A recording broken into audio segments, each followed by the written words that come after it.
The key to your success as a runner is progression. Doing something a little bit more challenging than how you did it in the past so that you can keep improving. In this video, we're gonna talk about progression as it relates to your strength training, because I think a lot of runners know exactly how to progress their mileage. Hey, let's just run a little bit more. But how do you progress strength training? It's too easy just to say, add more weight. So in this video, we're gonna get into a more specific protocol of progression for your strength exercises. Now, a little while ago, I wrote an article for Trail Runner magazine talking about the concept of progressive overload. This is actually a pretty basic exercise science principle that says if you want to get better at something, if you want to improve, if you want to progress, you need some form of progressive overload. Now, most runners are familiar with this. We increase our mileage gradually over the course of a season, and any training plan that you have ever followed this idea of progressive overload. Your long runs grew in distance, your workouts got longer and faster over time as your fitness grows. We know intuitively that we have to do this because your body adapts. The very thing that we are trying to achieve, adaptation, is the thing that then demands us to continue progressing, because our body gets used to a certain stimulus and we then have to increase the stimulus to get a similar benefit. So how does this relate to our strength training? Well, I want to give you a very specific example today with the squat, a fundamental exercise that I think every runner should be doing, especially when we consider running is just a very coordinated series of single leg hops. So if we can get better at single leg squats and all kinds of other types of squats, we're going to be stronger runners, we're going to have more coordination, and we're going to be more resilient to injuries with an ability to race faster. So let's go talk about the squat and how what we learn from that progression can then be applied to any exercise in any strength program you might be following. Now, the rules of progression, rules that we're following today, are based on three principles. Number one, we are adding complexity. Number two, we are adding volume. And number three, we are adding difficulty with extra weight. Those are three different ways that you can add varying levels of difficulty to a certain exercise so you can keep getting better at it. So let's start with the most basic, and then we'll go from there and we'll get more complex as we go. Our first squat variation is just a very simple body weight squat. Let's get comfortable with doing a body weight squat before we progress to any more challenging types of squats. This is a very simple body weight squat. Hopefully you have all tried a body weight squat. All right, let's start adding some wrinkles to our body weight squat. The next thing we're gonna do is just simple variety. Let's do a squat with our feet together. This squat is going to challenge balance, and it's going to be a bit more quad dependent. So this is another example of an exercise variation that you can practice and get better at. Next, let's do a sumo squat. Let's keep our legs a little more than shoulder width apart, our toes pointing out at a 45-degree angle. And this wide stance squat is much better for targeting the glutes. I'm not going to sit here and tell you one is better than the other. They are just different. So let's get better at doing a variety of exercises and being competent at all of them. Okay, we're going to keep it going. We're going to go back to the traditional body weight squat, except this time we're going to add a little bit of weight.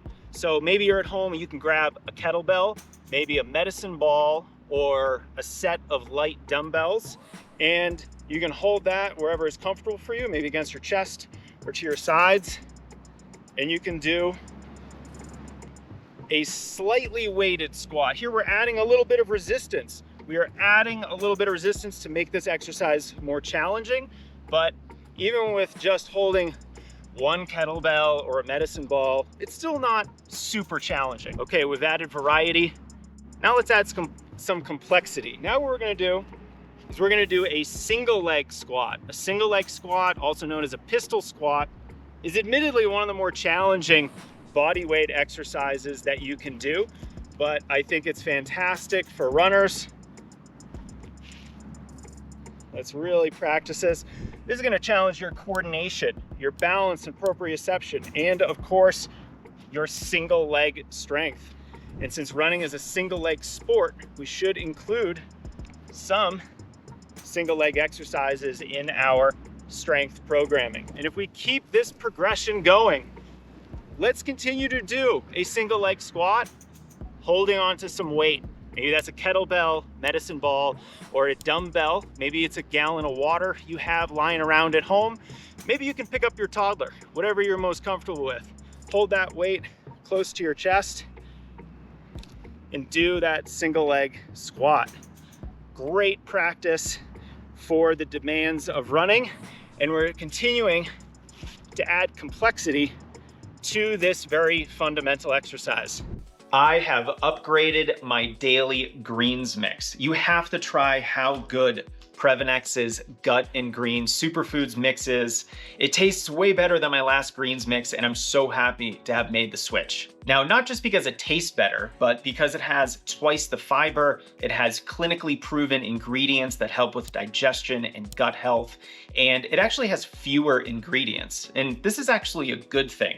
My last greens mix had dozens and dozens of greens in it, but in such tiny quantities that you're not getting much out of it. I'd rather focus on quality over quantity. And like everything from Previnex, they have clinically studied ingredients that are going to help with your GI system, your digestion. It's going to reduce inflammation and really help with your gut health. So thank you, Previnex, for using clinically verified ingredients. You gotta check out their amazing apple flavor on Previnex.com. And if you want 20% off, use code JASONGREENS. And by the way, for every order, Previnex donates a bottle of multivitamins to kids in need. So thank you, Previnex.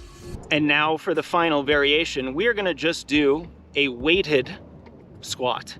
Now this is a heavyweight squat, not like holding a dumbbell or a medicine ball or something like that. We're gonna do a back squat with the barbell on our back, resting with some weight on either side. And the purpose of this is force production. We want to teach our muscles to produce a lot of force, and it's difficult if you're just relying on body weight exercises or single leg exercises where you can't produce the maximum amount of force that you potentially could.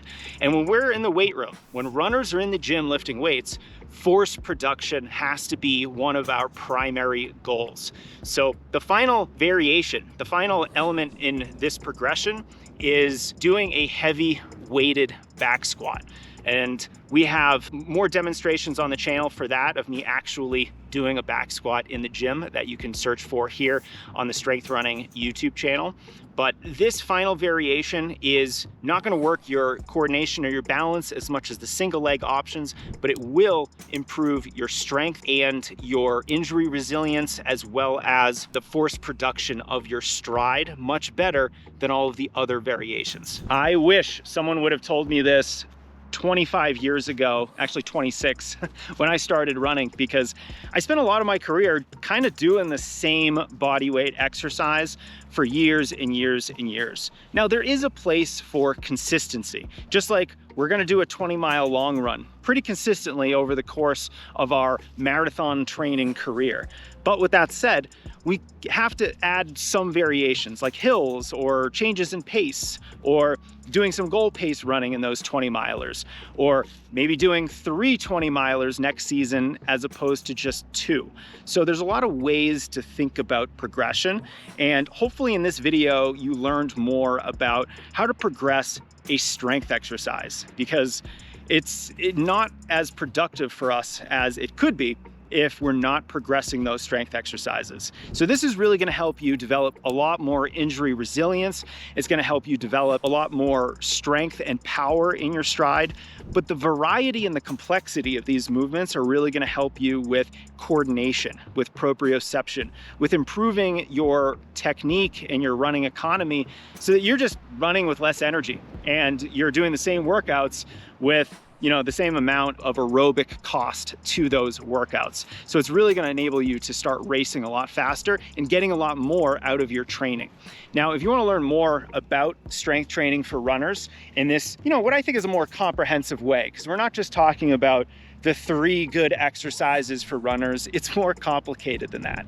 Go to strengthrunning.com/strength, and we're gonna teach you a lot more about some of the big fundamental mistakes that we see runners make in the weight room all the time, as well as case studies, example power exercises that I think are incredibly beneficial for developing a faster finishing kick, as well as looking at some of the amazing benefits you can stand to achieve if you are consistent in the gym.